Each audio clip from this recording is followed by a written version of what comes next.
बाकी सब पहले। आज ओबीसी महापंचायत का यह विशाल कार्यक्रम यहाँ संपन्न हो रहा है।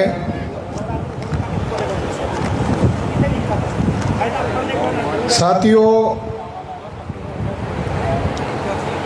शूद्रा कौन है? बामसेब के अधिवेशनों में हम विषय लगाते थे, ओबीसी लोगों को जगाने के लिए एक विषय बनाकर चर्चा करते थे कि ओबीसी को शूद्र होने का एहसास नहीं है, यही ओबीसी की सबसे बड़ी समस्या है। ऐसा हम विषय लगाते थे और ओबीसी को धीरे धीरे समझ में आता था कि हम शूद्रा हैं। साथियों, इस देश में इतनी बड़ी अज्ञानता है कि अनुसूचित जाति के लोग या तो अपने आप को दलित कहते हैं या अपने आप को शूद्र कहते हैं। जिनको वर्ण व्यवस्था में अछूत बनाया उनको संविधान में शेड्यूल कास्ट नाम दिया, मगर नॉर्थ इंडिया में, उत्तर भारत में दलित कहा जाता है। दलित गाली है, दलित कोई सम्मानजनक शब्द नहीं है। दलित शब्द भारत के संविधान में भी नहीं है।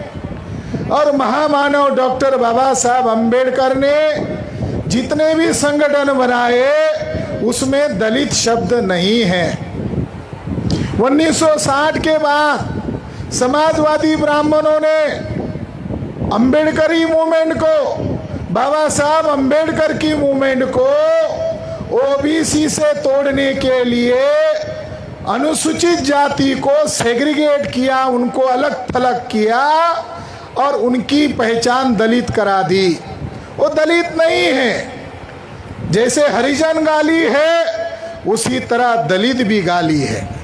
आप शेड्यूल कास्ट कह सकते हो, शेड्यूल कास्ट के लोग शूद्र नहीं हैं। शेड्यूल कास्ट के लोग शूद्र नहीं हैं, वर्तमान ओबीसी के लोग ही शूद्र हैं। शूद्र किसको कहते हैं?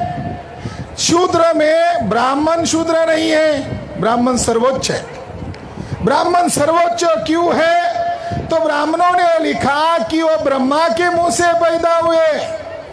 ब्राह्मण अपने आप को सर्वोच्च क्यों कहता है? तो ब्राह्मण का यह दलील है कि वो ब्रह्मा के मुंह से पैदा हुआ, मगर अभी तक कोई ब्राह्मण पुरुष अपने मुंह से ब्राह्मण को पैदा करते हुए नहीं दिखा रहे। ब्राह्मण श्रेष्ठ किस आधार पर है? वो भी तो अपनी मां के कोख से पैदा होते हैं, मगर ब्राह्मणों का धर्मशास्त्र कहता है कि ब्राह्मण के ब्रह्मा के मुंह से पैदा हुआ ब्राह्मण है। गलत है। ब्राह्मण को अधिकार संपन्न बनाया, उसके बाद क्षत्रिय वर्ग को बनाया, उसके नीचे वैश्य को बनाया, उसके नीचे शूद्र को रखा। यहां कुछ क्षत्रिय लोग उपस्थित हैं। क्षत्रियों का इतना बड़ा अपमान किया कि परशुराम की कथा बताकर ब्राह्मणों ने यह कहा कि 21 बार क्षत्रियों को मार दिया था, तब एक भी क्षत्रिय बचा नहीं था। क्षत्राणी आई और उसने कहा तुम मेरे कोख से बच्चा पैदा करो। तो महाभारत लिखते समय क्षत्रियों को कहा वो ब्राह्मण की औलाद है। गाली है। तो आज क्षत्रिय लोग कह रहे परशुराम ने हमको मारा, परशुराम के खिलाफ क्षत्रिय लोग खड़े हैं। क्षत्रिय लोगों के बारे में महाभारत में लिखा ये व्रात्य क्षत्रिय है, यानी ये बौद्ध क्षत्रिय है। महाभारत, रामायण, श्रुति, स्मृति में ब्राह्मण और क्षत्रियों की लड़ाई दिखाई देती है। ये ओरिजिनल काल्पनिक लड़ाई है। ओरिजिनल लड़ाई मौर्य घराने के खिलाफ ब्राह्मणों की लड़ाई है, और ब्राह्मणों ने प्रतीक रूप में मौर्यों का कत्लेआम अपने ग्रंथ में लिखा। तो ब्राह्मण लोग सर्वोच्च बने। मनुस्मृति में शूद्र के बारे में कहा कि उसको पढ़ने का अधिकार नहीं, पढ़ाने का अधिकार नहीं, शस्त्र धारण करने का अधिकार नहीं, संपत्ति धारण करने का अधिकार नहीं, यहां तक कि अच्छे नाम रखने का अधिकार नहीं।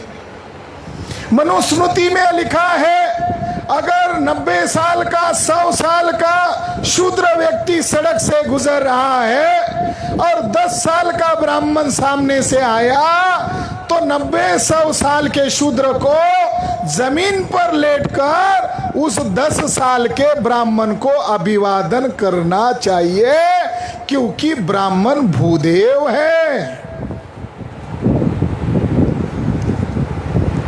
जब शिवाजी छत्रपति महाराज ने दावा किया कि मैं क्षत्रिय हूं और मुझे राज्याभिषेक करने का अधिकार है, तब ब्राह्मणों ने छत्रपति शिवाजी महाराज को मनुस्मृति का हवाला देकर कहा तुम शूद्र हो। यानी जो हमारी महापुरुषों के साथ हुआ वो आज भी हमारे लोगों के साथ में हो रहा है। महात्मा ज्योतिबा फुले को भरी बारात से धक्के मारकर निकालने वाले पुणे के ब्राह्मण थे, और उनका जो क्लासमेट था सकराम परांज पे, उसकी भरी बारात से निकाल दिया, शूद्र कहा, अपमानित किया। तो छोटे ज्योति फुले को बुरा लगा, मगर वो जब बाहर आए तो उन्होंने देखा कुछ अछूत लोग गले में हांडी पीछे झाड़ू लटकाए हुए हैं, वो भी हंसने लगे। तो ज्योतिबा फुले को लगा अरे मेरे बदन पर तो कपड़े हैं मगर आपके गले